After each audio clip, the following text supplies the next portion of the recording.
YouTube, what the crap's going on? HeirofCarthage here, and I am back with another Total War Warhammer 2 replay. This one once again from Consul of Rome, who's been spoiling me with lots of fun ones. He's up against ODM Pacta. I've played folks from the ODM clan. They are typically good, so I'm going to assume he's up against a good player here. In fact, a lot of the clan players that I play in Total War games are typically good, and have been for quite some time. So let's check out the Dwarf army here, led by Consul of Rome. He's going to have Ungrim Iron Fist as his lord. There's this weird shading thing. Do you all get this? This happens on both my Radeon graphics card, and this is on my 2080 Ti, like with the dwarves, where you get, yeah, see that? So weird. I don't know what causes it, if it's a setting or something like that, and I've only noticed it recently with the dwarves. Anyway, we got Norscan Iron Breakers up front. It's going to be a very tough unit. There's some Warriors of Dragonfire Pass, which have flaming attacks. I'll turn that on so you can see it, and do anti-infantry damage. We do have more Iron Breakers. There are miners with blasting charges, so a lot of blasting charges. Ekrund miners. Very flame-themed army here in terms of explosion. You can see a flame cannon firing back here, and then there are several units of Irondrakes. Yes, 3 Irondrakes. They are guarded by a single miner. I love the support here too in the air with the gyrocopter, brimstone gun, and then one standard gyrocopter. Gyrocopters, I think, are an underrated unit for a lot of people trying to play the dwarves. They give you some much-needed mobility and ability to harass the enemy at range and try and force them to go into places where you want them. As for the Norscan army, there are some warhounds working this flank. They have a feral manticore up in the air, a front line of marauders, and then there are some marauder champions in a second line, and some marauders with great weapons. They have marauder chariots for support, and yes, more marauders, marauder horsemen, as well as Wulfrik the Wanderer. Fortunately for us, he's not named Wulfrik the Marauder. Look at this beautifully placed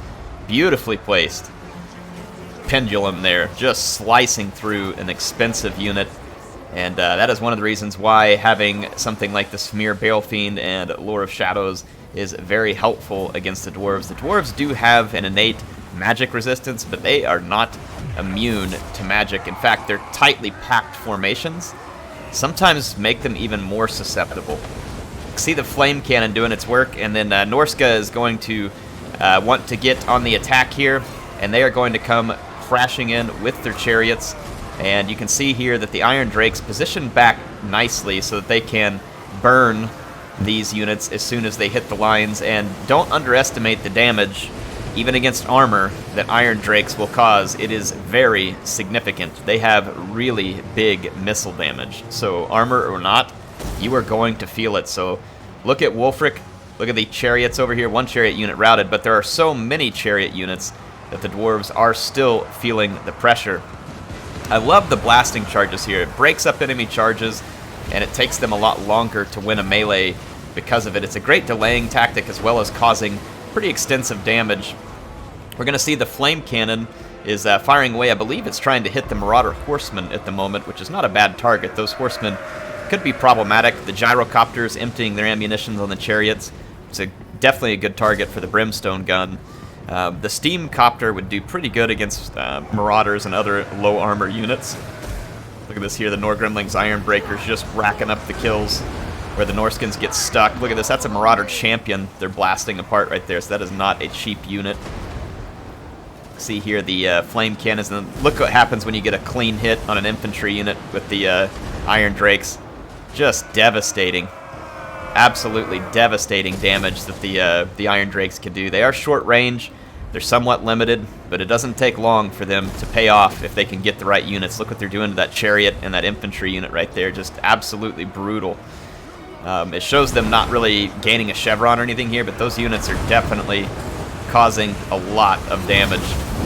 Another beautiful pendulum here, right across the Norscan Iron Breakers, so if Smear Balefiend and Wulfrik are not having it from these dwarves, despite being burned repeatedly, and I mean that literally in this case, being burned repeatedly by the dwarves' attacks.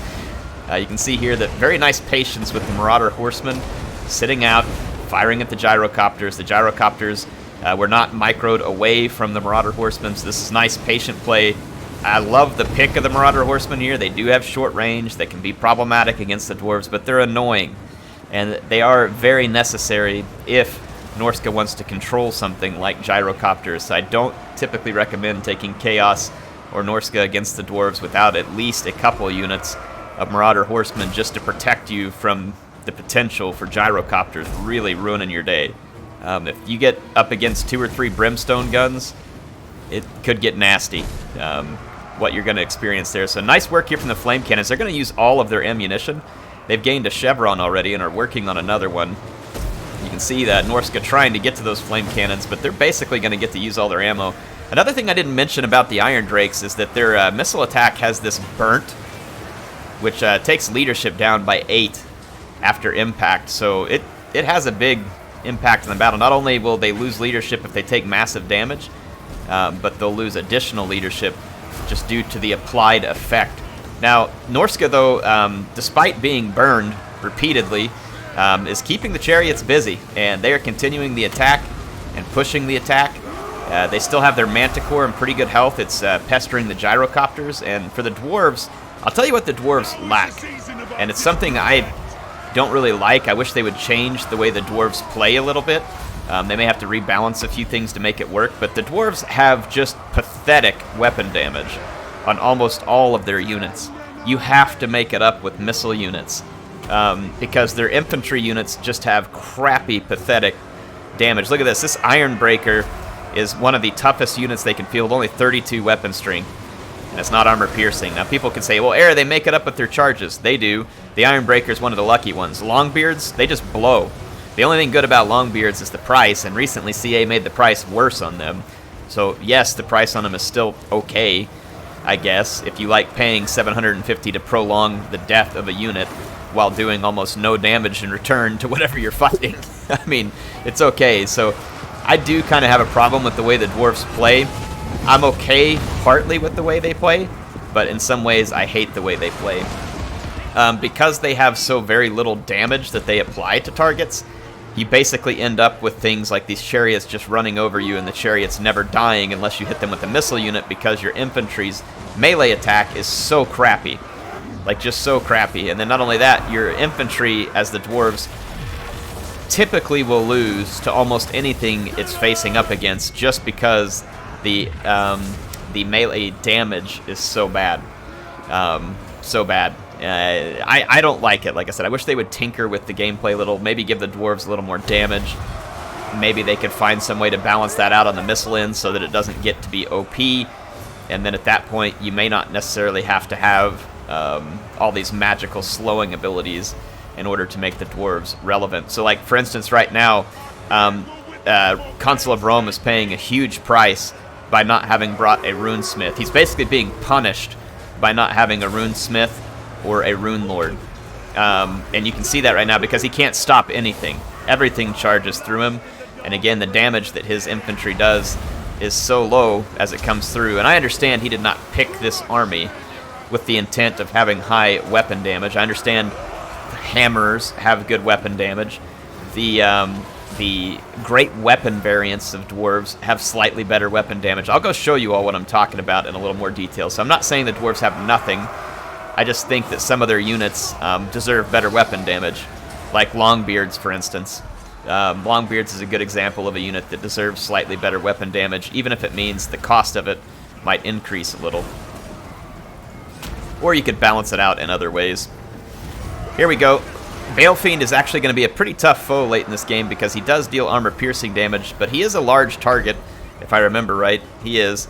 And Ungrim is going to have a bonus versus him, but, I mean, he deals armor-sundering magic attacks, and so he is going to be dangerous. And so this is going to end up being a very close fight here. You can see that there is a gyrocopter left, though it's nearly out of ammo. A few Irondrakes came back from routing, and this could be a key unit here, but no doubt Chaos is charging, Norsca is charging right for it, as they should be, because even just a few Irondrakes like this could be absolutely devastating to Norsca. And you can see the gyrocopters were doing their best to protect those Irondrakes here. And the Irondrakes were able to get off a few extra shots because of it. And here comes some reinforcing Dwarves, but again, Norsca has very little to worry about here. They'll be able to kill the Irondrakes and then just remove their forces from this melee because the Dwarves really can't hold anything in melee. unless they have the help of a runesmith and maybe like the dragonback slayers.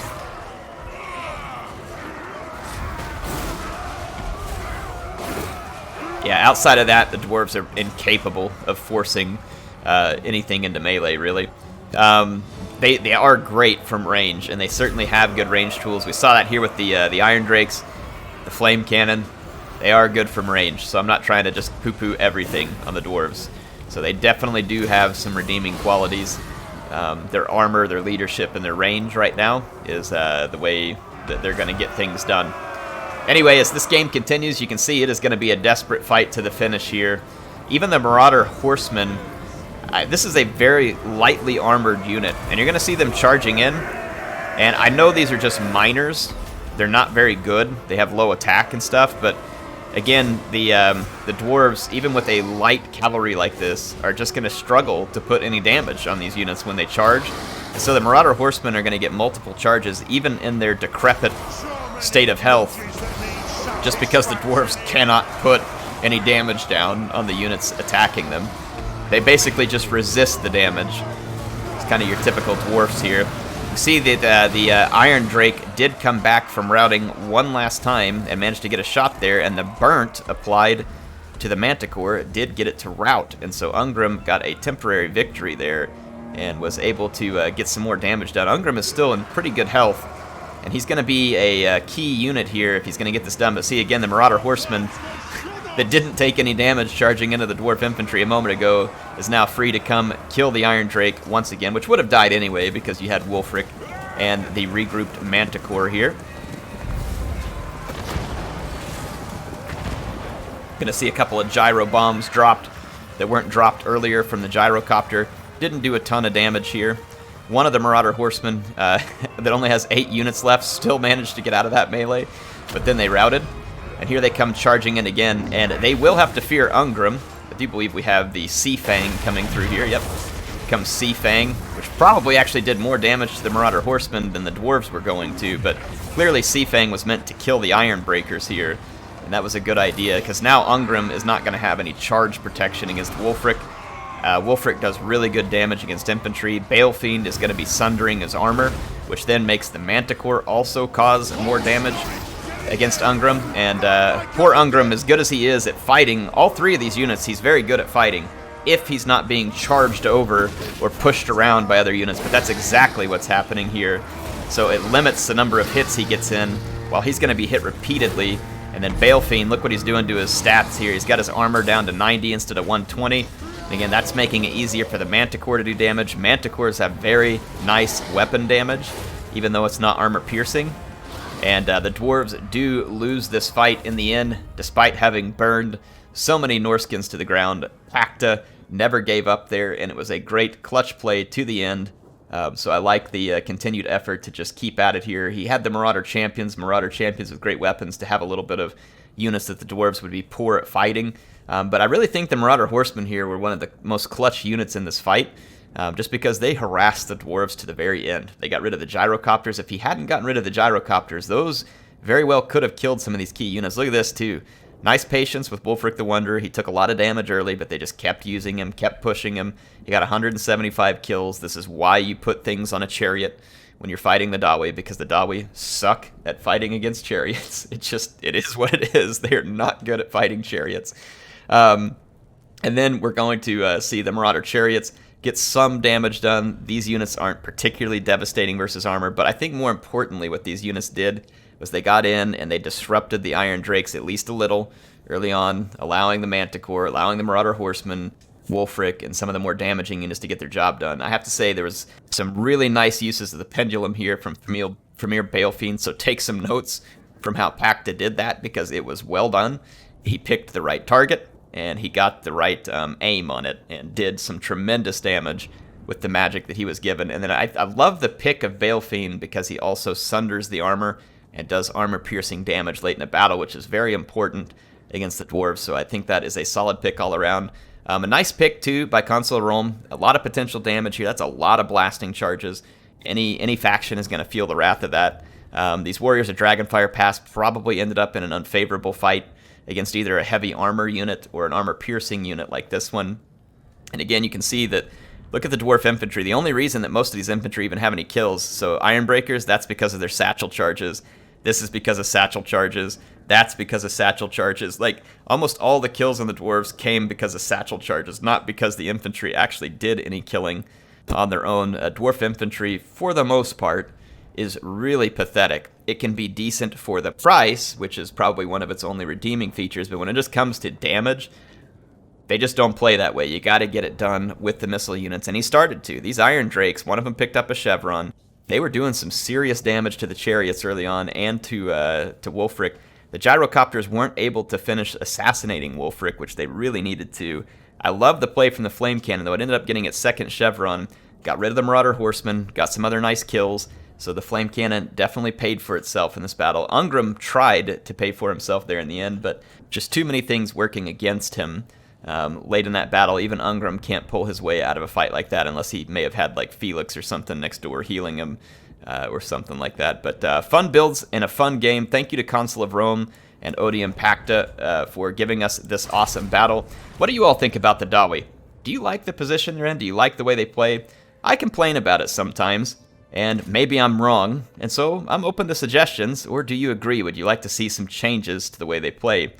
Personally, I'd like to see some changes to the way they play.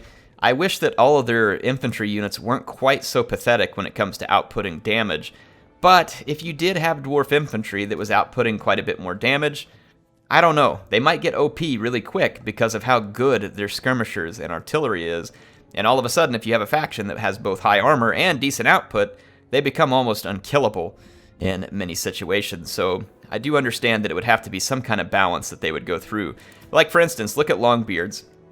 700 gold for this unit. It's not bad. You get 100 armor, decent shield, really good leadership.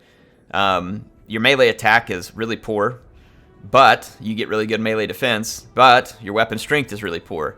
Just to give you a comparison, for instance, if I pull up the Empire, and let's just pull up a standard state troop, an Empire swordsman here, and just kind of show you, they do 28 weapon damage, and a Longbeard does 32. They're actually fairly comparable. Like, it's not that big of a difference between these units. Look at this right here, a Flagellant. So a Longbeard hits about the same as a Flagellant. Obviously there's some trade-offs between those two, but I'm just trying to give you the idea here. They don't hit hard. Now, would they need to cost more than 700? Yes. Yes, they would. But that's what I'm saying. I'd love to see a unit like that. So maybe they should take the Longbeard, and you already have a good price-to-performance ratio with Dwarf Warriors, for instance. And even Dwarf Warriors, I think it's okay that their weapon strength's at 28, because for their costs, they're more than swordsmen, but they get quite a bit more armor and better leadership.